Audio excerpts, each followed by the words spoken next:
Let's get back onto this Honda Civic, what had the contaminated air and had 2 blower motors replaced by the other shop.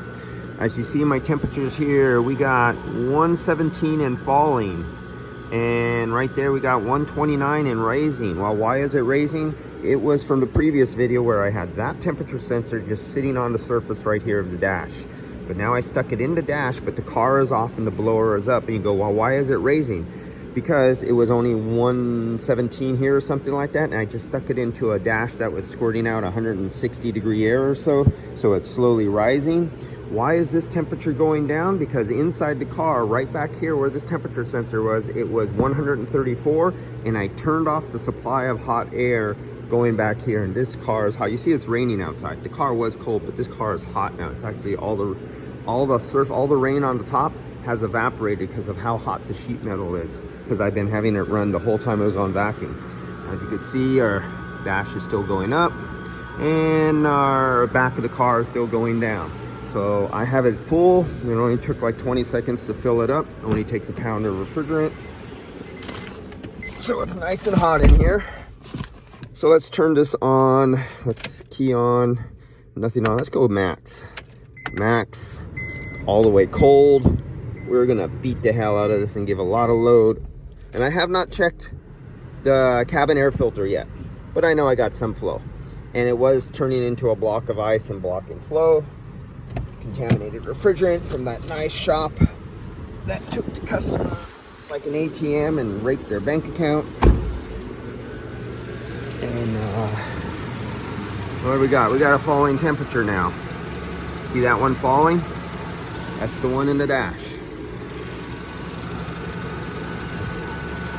And did I record this? No, I didn't. I didn't record pressure. Oh, we didn't get to see how the pressures were, but you seen it was like, I don't know, 78 or 85 or something like that right there. But we're just starting. Let's see, we're at 148. We're at 45, and I think it's like 52, 54 degrees outside. So we'll let this run for a while. And this one back here that says 150, oh, that's PSI. Let's go back to temperature. So it's 104 degrees right back there where you see the temperature sensors. It's 144 degrees in the cabin. And that'll slowly come down as we cool the cabin down. So we have a delta of 34 degrees between the air coming out of the dash in recycle mode. I believe I had it in maximum. Yes, all the lights are, if you can see all the lights right there, we are in max mode. So we're recycling that hot air and we're putting the system under a load. Let me bring the RPMs up and let's speed this process along. Okay, we're at 153 PSI. Now remember, this was freezing up the evaporator and shutting down the airflow out of the dash. So let's get our RPMs right there. Let's see if I can get them both into focus. Okay, RPMs. And let's put up 2,000 RPMs, 1,800 RPMs. Let's see how steady my foot can go. I'm at a little over 15 and under 2. Let's see if I can get it almost up to 2. Now that's like I'm cruising 35, 40 miles an hour down the highway or boulevard. And as you see here, our pressure is definitely dropping. We're down to 18 PSI.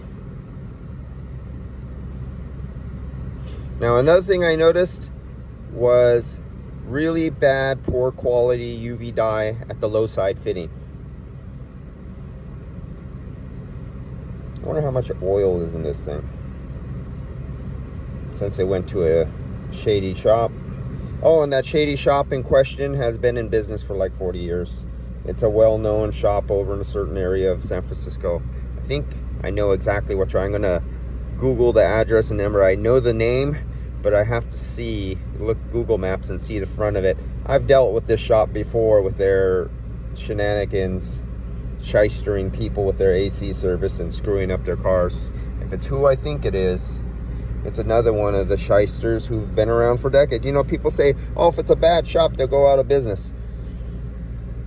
I've seen their engine work, I've seen their suspension work, their brake work at other shops being retaken apart, and they get away with it decade after decade. So crime does pay. When you're in the automotive business, you could be an absolute thief and incompetent and make money decade after decade. Crime pays.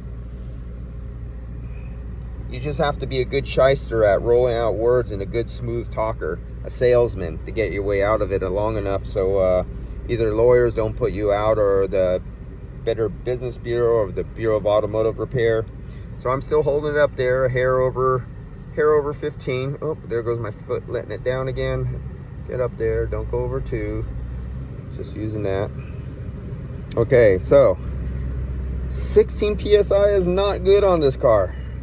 It's still hot in here. It's still like, well, what's the temperature in here? See, I have it on recycle, so I'm recycling this nice hot air in here. And I got 38 degrees out of the dash.